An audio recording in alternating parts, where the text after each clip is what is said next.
family does it different. The Malay families would do theirs different. The Chinese families would do theirs different.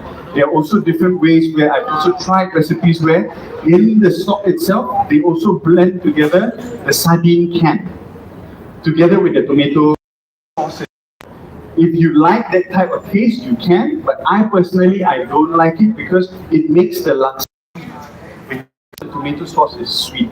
And I myself personally, when I cook anything, I prefer it to have a savory base over a sweet base. Yeah, so it really, that one depends on preference. If it's not something you've ever tried before, you think it's interesting enough, you go back, you can try. Put sardine cans. May work to a little bit of a rounder taste than a sharp finish. Yeah, you guys are nice and dry there, because I'm getting wet at the back.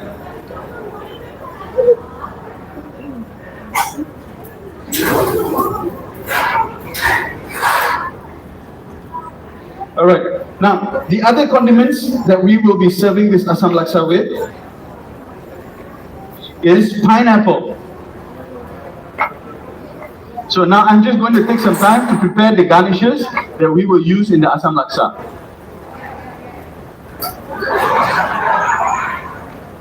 Okay, we've got an egg.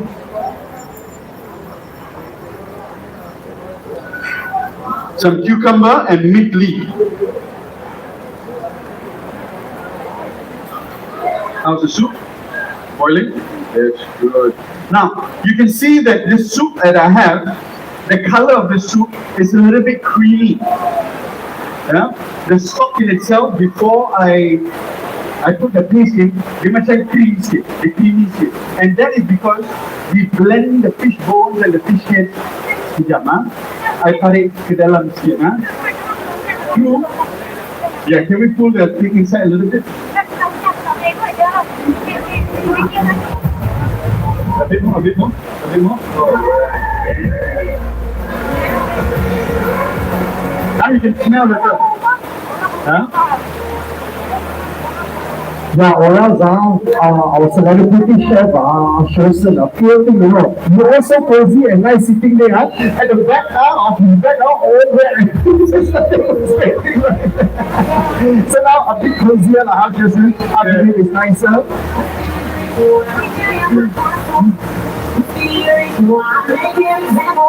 Wow, it looks so good, looks good.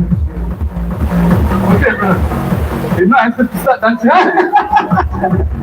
Suddenly confusing. Alright. Yeah, alright. It smells so good. It smells so good, right? It smells so good. For those of you that seated here, I believe you now, isn't it? You can smell it already. It's like, oh, so now, I want to open the floor to you guys. Is there any questions regarding what we've done so far? Yeah, anybody, don't be shy, don't be shy. Any questions, anybody? No questions? Yeah, come. We'll bring the food. Not every day you get to ask a question to Sherson. So, what is the question? There's a lot of like laksa across Malaysia, across the Portuguese state. Other than feeling laksa, what's your favorite? For me, I would say laksa Johor. Well, okay, let's laksa Johor, I would admit, is one of the most unique laksas that we have in Malaysia, because it's almost like back then the kitchen workers sort of made laksa in the looks of bolognese pasta for the white folks. You understand what I mean? So by the nature of how it came about, I think it is the most unique sort of laksa. But it is not my favorite, because I still cannot comprehend how our Johorian brothers can eat laksa with their hands, with the fingers. It's a technique. To eat laksa, imagine, with the fingers. That one, when I look at it, I'm still a bit lost. So to answer your question, my absolute favorite laksa of all is the Peranakan Laksa. I love the Peranakan Laksa because it is a combination of the stock base is from prawns and meat bones. So the sweetness you get from a Nyonya Laksa is both from meat and you get the umami and the sweetness of the seafood as well. Especially if you put some flower crabs in there. So the stock itself is already very strong. Then the rempah of the Nyonya Laksa is a lot more fragrant because there's a lot more fluff inside.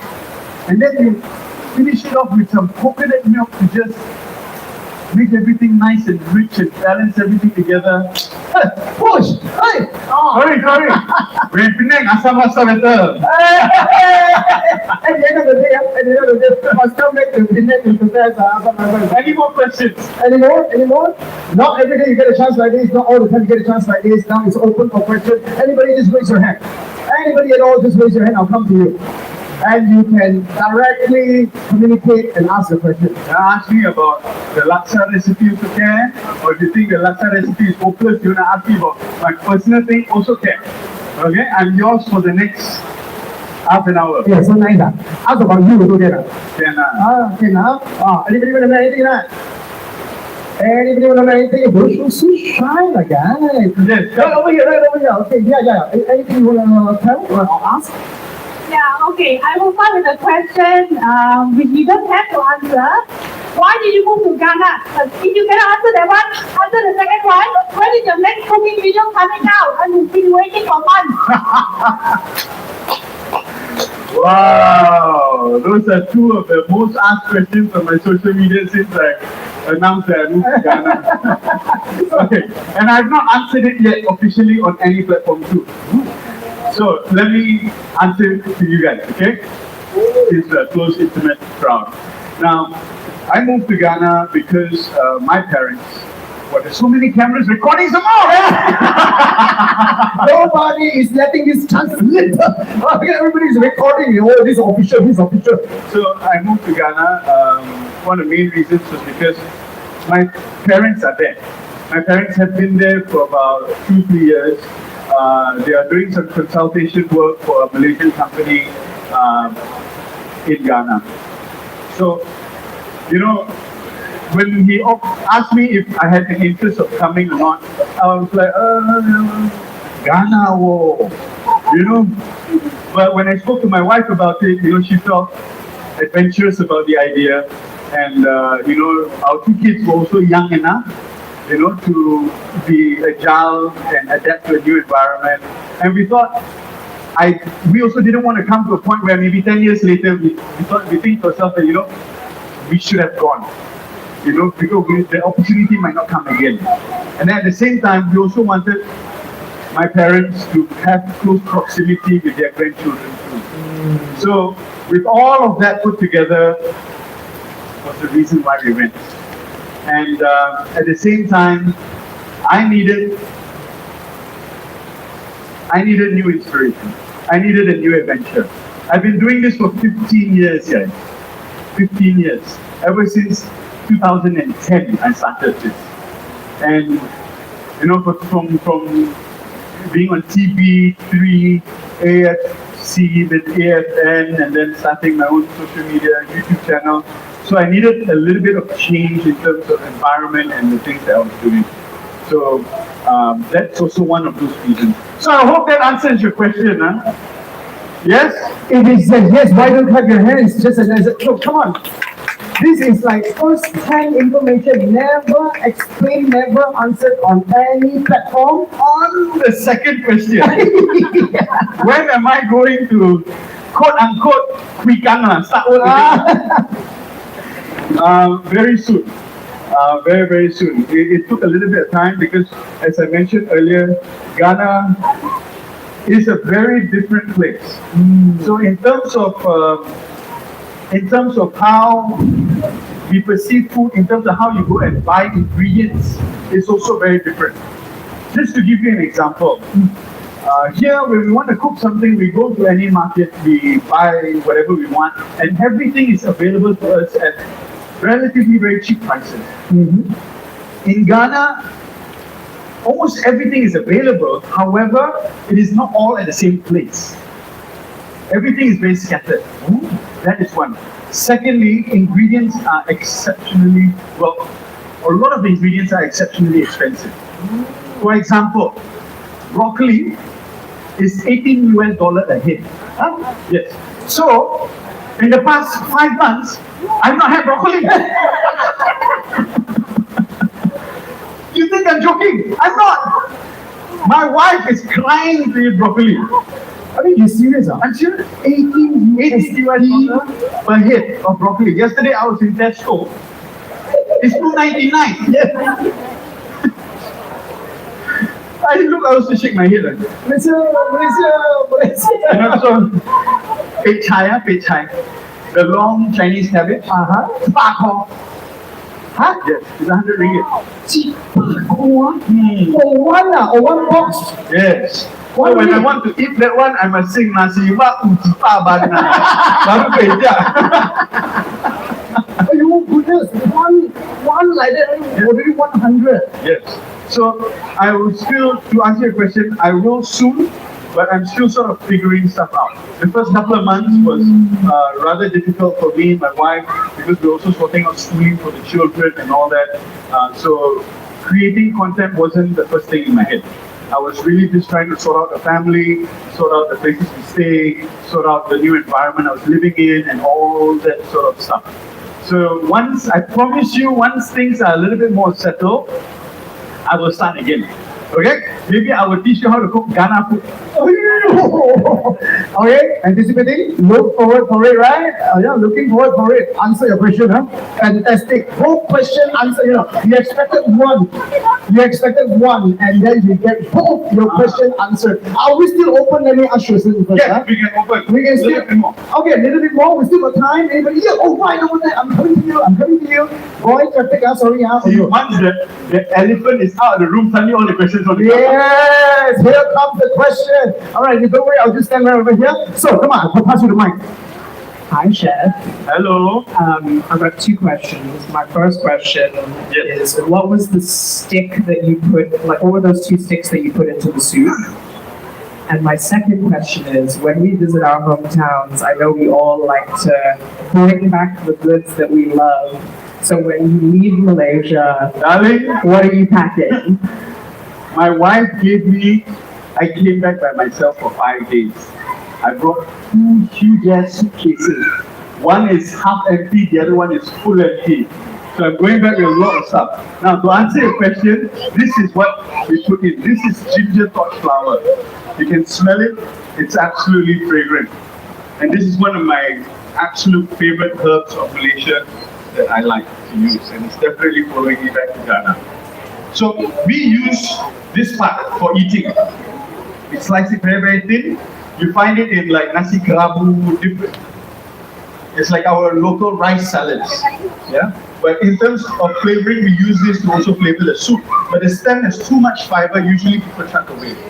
So I use the stem to reinforce the flavor into the soup itself. Cool? All right. So, ikan bilis is definitely going with me. Belacan is definitely going with me.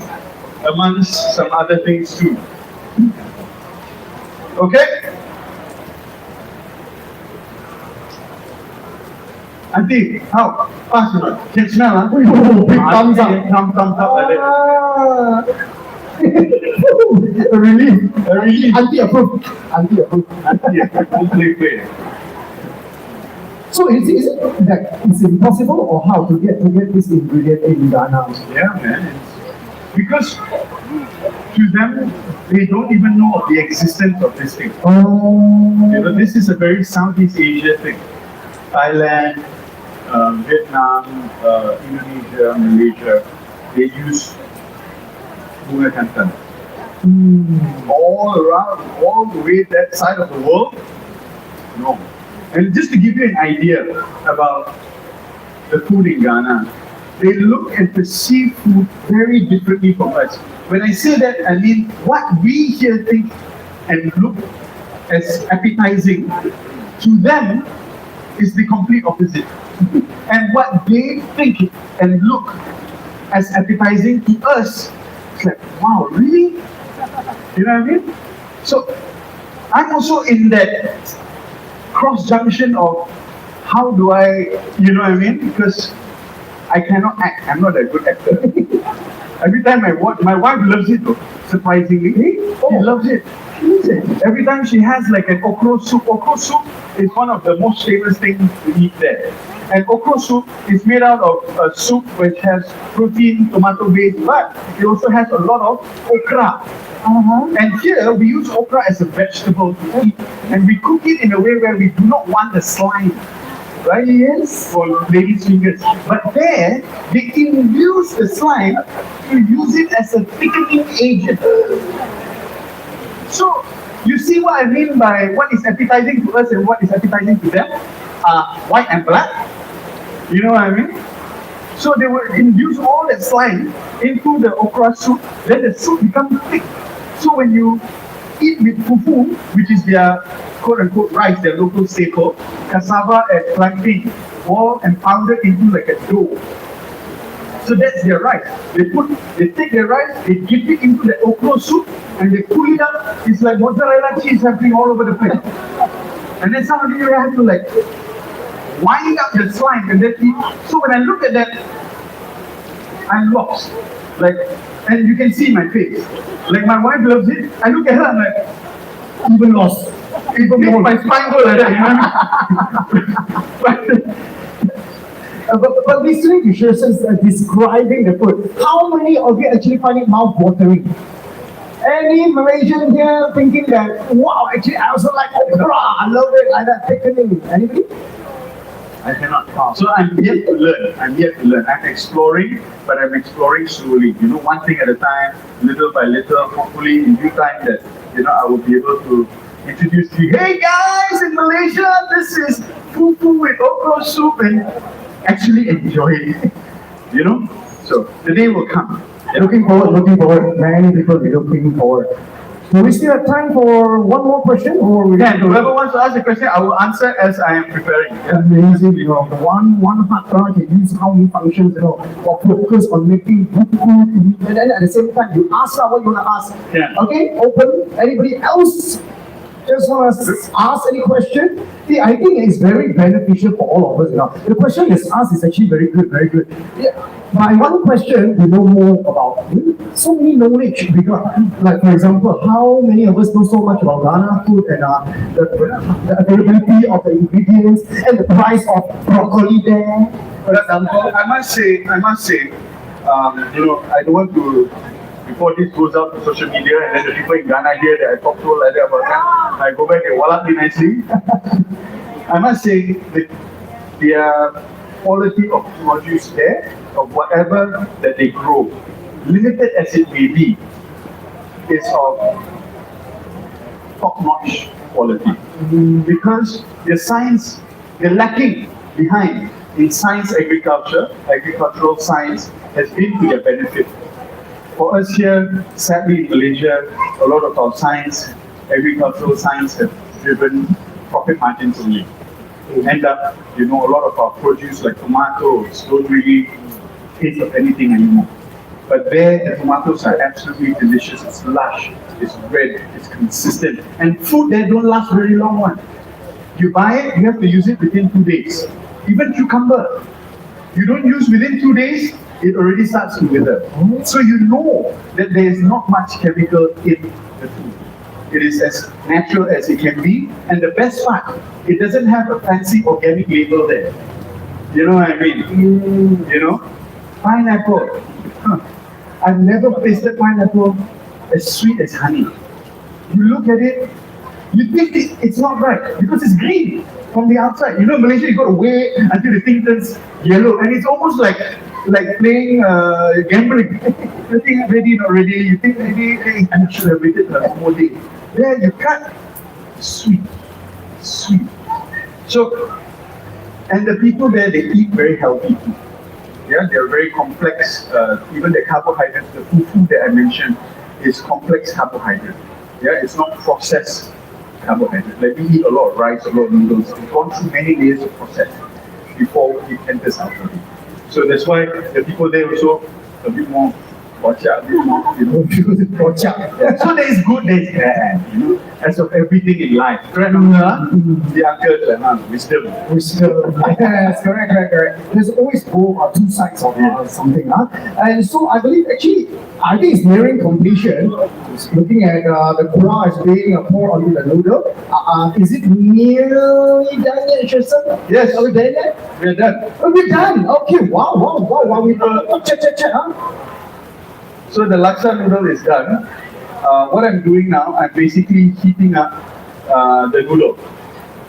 Yeah, because the auntie in the market told me, said, sila biasa yaw. I don't even know if I'm saying it correctly, but that's what she said. So you don't need to boil anymore. So by doing this, why if you go to hawker centers, you see them do this, who knows why? Huh? Aha! Sorry, that is an African expression. Oh, it's a Ghanaian expression.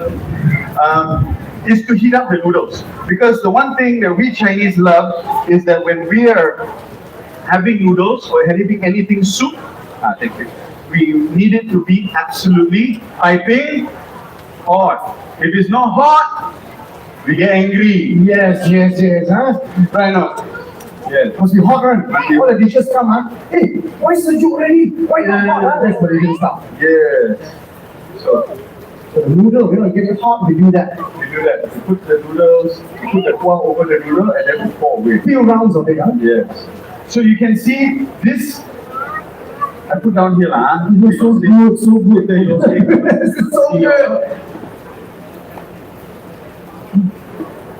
Yeah. Now, I love the contrast in Assam Laksa. The sourness, the fishiness that there is in Assam Laksa, paired with the sharp, fragrant herbs like the daun kesum and the bunga kantan. It's a combination that is absolutely fantastic. It's like yin and yang. You know what I mean? So, eggs, some pineapple,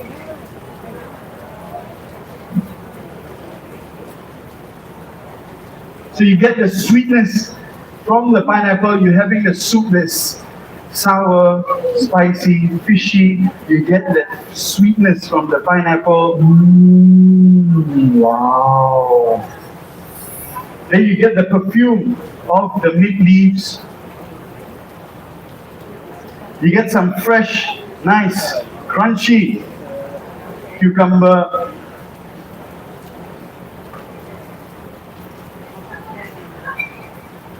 What else am I missing? Bunga kantan. Wow, bunga kantan, a little bit more bunga kantan. Okay. Bunga kantan All around. A little bit of lime. Calamansi, sorry. Calamansi right on the side. Don't go anywhere. There we go. Some nice, fresh onions. Wow. Super thinly sliced. That is really thin. Nice.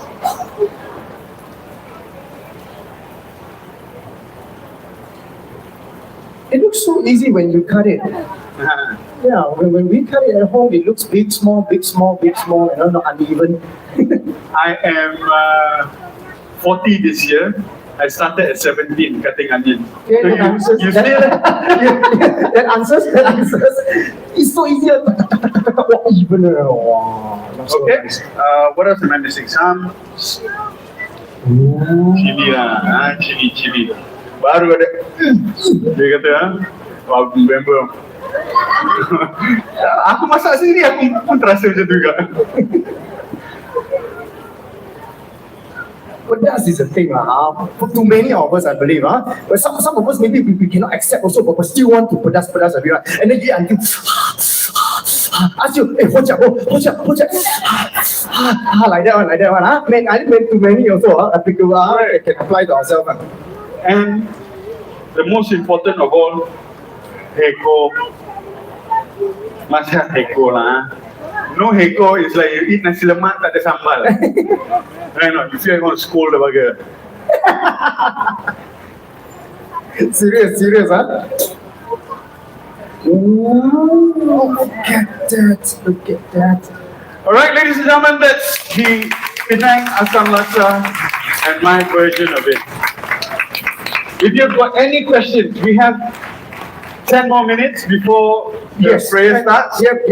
So if there are any questions, can please come forward and ask, or if any of you who are semangat enough, you want to come and taste the broth, come. You can do that. You are now invited to do so. Yes.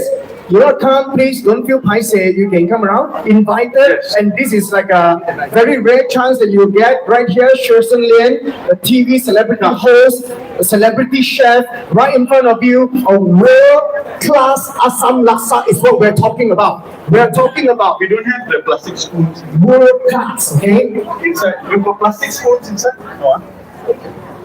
Is it, put fresh water so the spoons can be reused. I leave this here. Okay, you guys taste the broth. Later, the whole mangkok I will bring to the console. Later, I will enjoy it. Okay? You want to help yourself with the tissue, dry the spoon, and then. Yeah, okay, the best stage, agreeing already. The board will bring that. 音响那边非常期待跟大家内谈话。各位，我们刚刚呢，我们的民俗呢，其实现在呢就已经完成了这一个阿桑拉萨的示范。所以我们鼓励大家，如果有这个餐具的话， Alright. 有餐具的话，其实呢就可以来到这里哦。我们这边其实有一个，对，有一个水可以洗，对，有一个水可以洗。 Most welcome. Alright， 好，我们欢迎大家可以上前来看一看哈，上前来看一看。 Okay, now we are only open for another few minutes more because we will respect the waktu sembahyang. Yeah? We will respect waktu sembahyang. Sharp at 7 p.m. We're gonna just silent until 7:25. Right? 好，是的，没错。那各位亲爱的来宾朋友，尤其是我们国外的朋友哈，待会儿呢，我们在7点钟的时候，我们会进入到礼拜时间，所以待会的7点钟，我们所有的舞台节目呢和音乐呢会暂停25分钟。 会一直到7点25分呢才会重新启动，所以在这里呢要跟所有的国外的朋友说一声啊，这是为了尊敬马来西亚的一个多元民族还有宗教的一个文化展示。所以呢，我们待会呢7点钟会进入礼拜时间，那我们呢会将这个舞台的音乐还有舞台的节目呢暂时告一段落，大概到7点25分。 好，是的，我们可以请大家呢往前来进行这个品尝的动作。那这个汤匙这边我们有这个水哈，可以洗一洗哈，先洗一洗。Alright， 好，来。